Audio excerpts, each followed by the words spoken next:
Howdy, y'all, and welcome to TexasWatch, your weekly Overwatch League fan podcast for the Houston Outlaws and the Dallas Fuel. I'm one of your hosts, Project, and joining me, as always, is ZXO. Howdy, partners. Good to be back for the show. Oh, man, dude, it's another week. It's another week. Yeah, it's almost a grind, man. Ugh, it's almost a grind at this point for our teams, man. You sit here watching these matches and you're just like, it hurts. It hurts. We have some stuff to talk about today, y'all. But first, this is TexasWatch, each and every Tuesday at 8 o'clock p.m. Central Time, because Texas time is bestest time. You can catch it right here, catch it live. If you're watching us on Twitch, talk to us in chat. We want to hear from you. If you're catching us on YouTube, how's it going? Like, subscribe, hit that notification bell, notification squad, all that stuff, all that good stuff. Guys, we're really happy to be here. A little bit of stuff that we want to go over. First things first, once again, for the third time, I keep on saying this over and over, we're holding a contest. We are giving stuff away, folks. You like free shit? Like giving away. Like literally, like you do nothing but enter the contest and we give it to you if you win. I like free shit. So if you like free shit, free stuff. So check it out. There are super easy way to enter. If you're live on Twitch, type ! giveaway. You'll get the link. You'll be able to enter in. It's a super easy Gleam contest. Mm-hmm. The first thing you have to do is follow us on Twitch. That's it. There are other ways to enter in the contest too, but the main one is follow us on Twitch. Yeah. What are you entering for? These Legos. You want to build some stuff on stream? Maybe just have some Overwatch Lego. I mean, come on. You get Tracer, Widowmaker, Hanzo, You get Genji. the Tracer. No, fuck, you don't get not the Tracer. That You one. ain't getting Not it. that. This is mine. You're not getting that. And then if you're watching us on YouTube, there's a link down in the description below. So, of course, check that out. We'd love to have you guys enter. We want to, get these out to you. Of course, I'd have to say U.S. residents only, unfortunately. I can't afford international shipping. That shit's expensive. Yeah, international shipping is very a little expensive. much. But if you're in the U.S., hey, but I enter think, this contest. Isn't it cheaper, like, to Canada or, like, Mexico? That's a lot cheaper, right? It's cheaper, but still expensive because you're flying or doing it internationally, technically. That's fair. Well, my boy Josh, I know he's Canadian, so I will, if you do enter the contest, we can work on the shipping. We can make it work out. We'll make it work out. So, but I'm like, I can't do Europe. I can't. That's probably a lot. So I can't do overseas, but I can do the Western side. Hemisphere. Yeah, let's get these sent to fucking Brazil. Why not? But yeah, so guys, enter the contest. Again, all you gotta do is follow us on Twitch. Super easy. You can follow us on YouTube, Twitter, Instagram to get some extra entries. So far, literally 2 people have entered. So if you want a really, really good chance and at one of winning them, I won't say it. I really don't want one of them to win. I don't know. Are they in chat? I don't think they're in chat. They're not in chat, but I don't want that person to win. Just leave it at that. So guys, for real, go ahead and enter. And then also, we want the show to be a bit more user-suggested topics. We have our first user-suggested topic this week. I'm really excited to get to it. Nice. But if you want to submit your own topic, or maybe just give us feedback on the show, again, if you're live on Twitch, !topic, and if you're watching us on YouTube, link in the description below. Simple Easy, guys. Easy. It's a quick little Google form. All you gotta do is give us your name and the topic you want us to talk about. Boom, bap. Yep. It's like that. Right, and that means just free stuff, dude. Like, if I heard that on a smaller stream, I'd be like, well, shit, I'll just take it. Like, I'll just go ahead and sign up. So, drop the follows. You'll have a chance. Of course. But I think that we should probably roll into the show. I think so, too. We're going to talk about housekeeping for this entire time. So, let's start with topic number 1. Dallas. How you feeling? So, my resident Dallas Fuel fan, after these couple weeks here, we've got a couple matches under our belts. Most teams have played about 4 matches. Yeah. How are you feeling about your Dallas Fuel? Okay, I'm going to be honest right now. My Dallas ego is still strong. Okay. I Dallas, so geez, you know what I feel about Dallas Cowboys fans and everything else. Yeah, but you can't break that ego. For real, like, we have had 2 excellent showings so far. Okay. That game against Philly, were you watching that game? I was watching the game. That you guys was a showed really up. good game. You guys showed up. The thing Philly was scared. Philly was scared. Yeah. I found it so funny on the end of, what was it, Dorado? Philly was defending. And Carpe switched off of Zarya, switched on to Widow, got a 3K, switched back to Zarya afterwards. And I remember thinking, like, I would have loved to see Carpe on Widow again. Yeah. Like, wait. I'm sorry. Who's Widow? Is that a She's the blue lady, I think. What does she do again? She has a shotgun, right? No, she has I think a sniper rifle. Wait, you mean like a actual damage gun? Like, yeah. Wait, there's damage characters in this game? Which says to win? Oh wait, no, she has a mine. Does it heal? Yeah, I think it's got to be a heal, right? No, there's only healers and tanks in this game. What do you mean damage?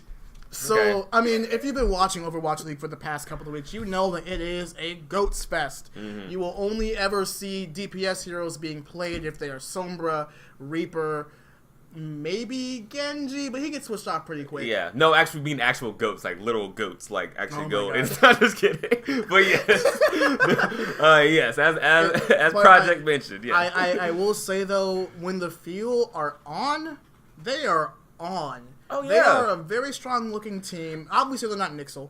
But they look good. Okay, yeah, and I will say I've been impressed. AKM's ability to flex on the Sombra is much better than anticipated. Oh, yeah. I was so ready for another meme. When he first picked Sombra over his first couple times, I expected a meme of like built EMP in like an entire round, and it didn't happen. He actually has played the hero well. Did you actually, like, the thing I have a lot of respect for AKM for, and if you follow the Fuel on social media, you might have seen this, AKM is one of the last players to leave their training facility. Really? Like, he is grinding on Zarya, on Sombra, and it shows. That's good. It really shows. That's good to hear, because you can go a lot of different directions with a lot of the flack he got off for his Genji. I mean, some players would crumble over that. Like, oh yeah. I hate to bring an outlaw into it. Remember, we had Mendo and things like that. Like, he wasn't mentally ready to kind of be on stage and kind of have that amount of pressure and be seen like that. He's a great player, obviously, a great streamer too. He's actually pretty good. He's great at Apex Legends too, of course. But yeah, so he was kind of crumbling under that, even getting on stage.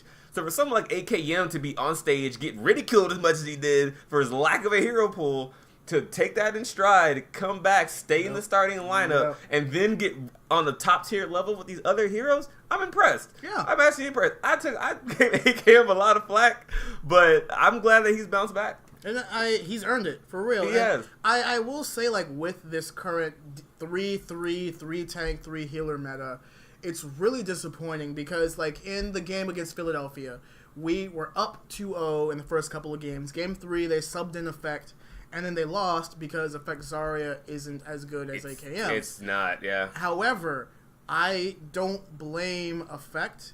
I blame the fact that we're currently playing Overwatch League in a meta where DPS legends like Effect can't shine. Yep. And like you mentioned before with Carpe, like he's like, I want to remind everybody that I can still do this thing where I can headshot people and get instant kills. So, but here I am, because of you, Blizzard, I'm going to go back in the spawn and pick a hero that has a laser beam that has, as a tank, so.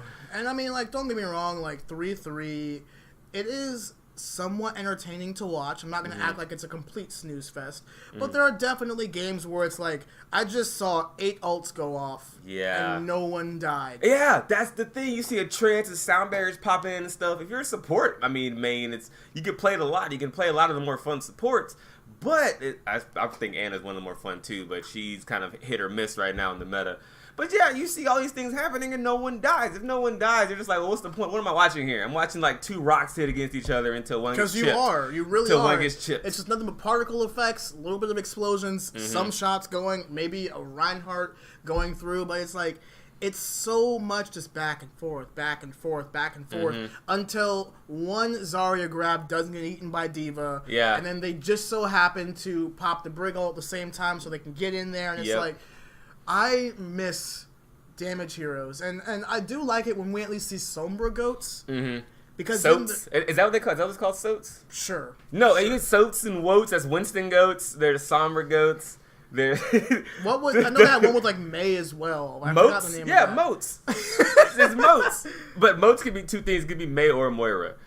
Josh in chat says a lot of the fights take all 12 ults before a team starts dying.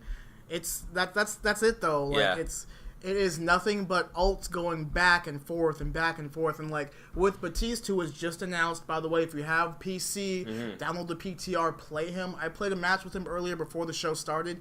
He's a lot of fun. Okay. But I haven't played him yet, but he looks like it. I will say he is not for the faint of heart. He's one of those heroes where... What? Let me explain. What? He is one of those heroes where you have so much to manage. Oh. So he's a high skill hero. He's a high skill We haven't hero. had one of those since, I think, Ashe is Ashe and Anna, but then I guess Hammond too. So they've been kind of But after Brig, they were like, okay, we can't do that again. Right. When Brig came in, they're like, okay, we can't put any more heroes at this whole left click. Let me put to you why Baptiste is high skill, and I actually want to jump into why I think he's going to be good for the Overwatch League in season or stage 2. Mm-hmm. So he has 2 fires. His primary fire, which is a 3-shot burst assault rifle. Right. His secondary fire, which is a healing grenade launcher.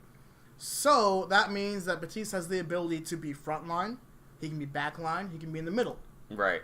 See, and what I'm kind of concerned about though, but it's will he become someone that can basically just heal goats from farther away? Because he can just lob grenades in the goats, and now everyone's like, goodbye. I mean, so thinking about it, with his other abilities in his kit, he has his invincibility thing, where people will literally not go under a certain amount of health. Mm-hmm. He has his little burst heal that he does. Yeah.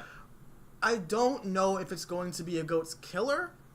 I do think that it'll be something that might be able to... I think it may buff goats, dude. That would be... But it might enable other DPS to actually do more. True. Because he, as a healer, can be further away. Mm-hmm. Which I think, so let's bring this back to Overwatch League, right? You have so say players still have to play goats, right? Right. Say goats stays 3-3. Mm-hmm. And you can have someone like Effect come in, who's a hit scan god. Yeah. And he can do good with Baptiste as his hit scan and also still provide the healing that goats needs. Okay. Right? I feel that that'll at least give more of the DPS players the option to play that DPS style, because he is that hybrid between damage and healer. Yeah, and I hope so. When I first saw that his ultimate was that wall that magnified damage, I was like, thank God. It's you can throw so much damage into this damn wall and just blow up their entire little circle of goats right there. Yep. Which is what I'm really hoping for. Oh, exactly. So if that happens, then I'm like, okay, we have a different meta now, because you can't just stay there. But he also has the invincibility part, right? So actually, how does that work? So around the cone, yes, inside you're invincible. Yes. Okay, so okay, you are not invincible. Well, you can't die. You can still lose health down to about 20%. But you just can't die. You can't go under that 20%. That's a good... Is it a percentage or is it a number? So, does Reinhardt, will he have more in his pool of not dying health? It's a certain amount of health. You see a little visible thing on the bar that says their health... Wow. Well, excuse you, sir. God, I thought this was a polite stream. Excuse me. But you will see, players will not go under this health. I haven't played enough games with them to be able to properly answer that question. Okay. But that's a good question. Someone wants to look that up. Yeah. Let us know. It's pretty. You can see they will not go below this health. However, the little shield thing is easily destroyable. Okay. It is very bright, very obvious. Wait, so it's on the ground though, right? Or does it float? So he throws it kind of like Maze ult, and then it rises. Can it be eaten by D.Va? If it can be eaten by D.Va, no, then we're fucked. It's gonna be goats. Is it a projectile? Because when he said Maze ult, because that's what D.Va can do, right? Yeah. She just, it can be eaten. So if he tosses that out and D.Va eats it, that sucks. If somebody wants to look at the patch note, well, I mean, would that be? I wouldn't even be in the patch notes. Yeah, that's something you got to try. Someone's got to just grind through it and see what he combines with. And I'm sure someone will find out if it can be eaten at some point within the next few days. It's on the PTR right now. I'll find out in my comp game. I didn't know she could eat that. Well, we're screwed, guys. Sorry. I really like the invincibility cone as well, because I was using it tactically. We were defending on Eichenwald, and I was using it to push the team closer to the choke. So that way we can push our opponents back, because if your team stands inside of it, they know they're not going to die. Right. Okay. So, let me pull this forward, guys. Walk into it. Push them back. Okay. And it works out pretty well. So I think it's going to be really interesting to see what he does for not only the meta, but for just Overwatch in general. It's really interesting that we have a more damagey kind of support. Yeah. So, I mean, there hasn't been a damagey one kind of since, I would say Brig, but she got nerfed to shit. Yeah, thank God. Oh, Jeff, stop beating around the bush. Just fucking delete the hero, dude. Just end the hero. She needs to go. Brig has got to go. Johnson Chat says thinks it's deployable, so not a projectile. Diva can't. Oh, Josh continues to say Diva can't eat Torb Turret when he throws it, right? So probably not the immortality field either. That's good then, at least. Yeah. So you don't have to worry. But when you throw it out, it's gonna be safe. Wherever you put it, you can actually use it. That's a good sign. Okay. But it can be destroyed. It can be destroyed, and again, it's very obvious. It's very easy to destroy. Yeah. Which brings, I know we started off like talking about Dallas Fuel. Now we're just and then the new Overwatch Welcome stuff. Welcome to TexasWatch. But like the update, the soldier, his visor now can target the Junkrat tire. That is so awesome. I didn't. Is that in the patch notes? That's in the patch notes. I didn't finish reading the patch notes. No, I just thought that worked when they Blizzard tweeted out that the hero was released on PTR. I just read all the patch notes. There's a lot of changes with Pharah. Huge buff, dude. Yeah, because when the tire comes out, you can literally ult as soldier and save your team by just shooting the tire on auto aim. That is so good, I think. And then they mentioned that the immortality field is also targetable. So if you would look at it, you can also auto aim at it. Nice. So I will say though, guys, like remember, if you see this in game, shoot the immortality field. Yeah. Yeah, I can just go through some of the passion of some of the highlights. So let's we want to jump back on Dallas. Okay. It's like, new shit. It's new too much. With the past 2 weeks, what we've seen, we had 2 0-4s and 1 3-1. And did we go to a game 5 for? I know we've won 2 games, lost 2. Yeah. I've noticed like Dallas has a tendency to fall and get a little tilted. But I know no team is tilt proof. Okay, maybe Nixel, but they don't have to be tilt. When do they ever have to tilt? They're just like, this is game 5. We win these. God. We win these. Winnable. They go to go winnable. That's all they say. God, I really wonder what goes on in their heads. I mean, fucking Jonak is just sitting like meditating, like. Yeah, he probably like with his eyes closed half the time. Like I know exactly what the opponent's gonna be. He's holding right click, just like he's gonna poke him, get an easy kill. I want to talk a bit about Dallas's game this week. They're only playing 1 game this week, and it's against the Shanghai Dragons. I do not have faith in Shanghai to win more than a few games this season. They are looking a lot better this season. I want to see them with Gamsu more. Because I feel like Gamsu might have been the missing piece that they needed. And I hate to say it, guys, but everyone wants to see Gaguri play. But Gamsu just better than Gaguri, so I'm sorry she has to ride the bench. Like that's just how it has to happen. She got subbed out. She played the first. Shit, for real? She played the first map against Boston, and they lost that. And then Gamsu came in. That's when they came back and won.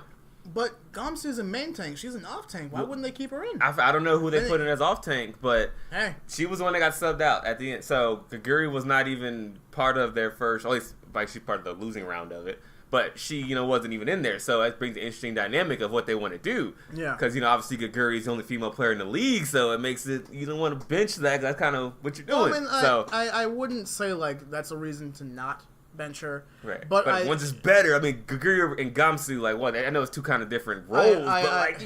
It's fascinating. Yeah. I do think that we will have the strength to beat Shanghai. Also, because I don't want to rain on Shanghai's victory parade, but they had an easy game against Boston. If you were not aware, Boston picked up Fusions from Contenders, but he was also still a Contenders player. They have this clause in the Overwatch League rules to where a player that has both Overwatch League and Contenders spots, they can only play in 2 games a stage. Fusions played the first 2 Boston games. So, when he got up on stage to get ready for this 3rd game, they pulled him off stage and said, hey, sorry. Did they not know that? Who the hell's the coach? He had one job. Yeah. You have one fucking job. And to know when your players are available to play. You have one job and he messed that up? Like, oh, jeez, dude. So, that's terrible. They lost their brand new Rock of the Team main tank. And they had to sub in their bench player. I mean, he's a bench player, but he's still good enough to be an owl. He hasn't practiced or anything all week and stuff, too. There's certain, things you talk about. He probably scrimmed with the, the starters, but the starters are doing their own thing, getting some chemistry about what we're going to do here. He wasn't in those comms. He was on the other team, so it's just really unfortunate that happened to Boston. But, I mean, hey, look, everything was in the cards for Shanghai to win, and they finally did. 1-42. Broke Twitch. Broke Twitch, by the way. I don't know if you were watching the stream, but like Twitch chat died and the stream just started spinning. Everyone's like, "What happened?" I was watching the stream. I noticed it got really choppy. It got very. I say Twitch died a little dramatically. Of course, Twitch was still okay, but the stream chat lagged so bad and the bits. I mean, Shanghai Dragons went from like 6th or 7th in bit donations. They're number 2 now. Damn. in bit donations. They were in the worldwide trends on Twitter. Yeah. Do you know how big that is? Yeah, like, and this is an esport Overwatch team. They finally got their first win. Everyone flipped the fuck out, and like they had I donated. So I gave 100 bits. I had to sit there. I was like, okay, here you go. So I was excited that they won. Everyone was like, it's gonna see it happen. This is it. We were here. We saw it. It was a great moment. I will say, sorry Shanghai are not getting that win again this week. Dallas is going to beat you this week, and then guess what? Dallas is going to beat you again next week. Just saying. Hey guys, thank you so much for watching this video. Don't forget, we're holding a contest throughout the entirety of Stage 1 of the Overwatch League. You can win these Legos. Check the link in the description below. Check over here to subscribe to us, and of course, check our latest video right over here. And as always, let's make Texas proud.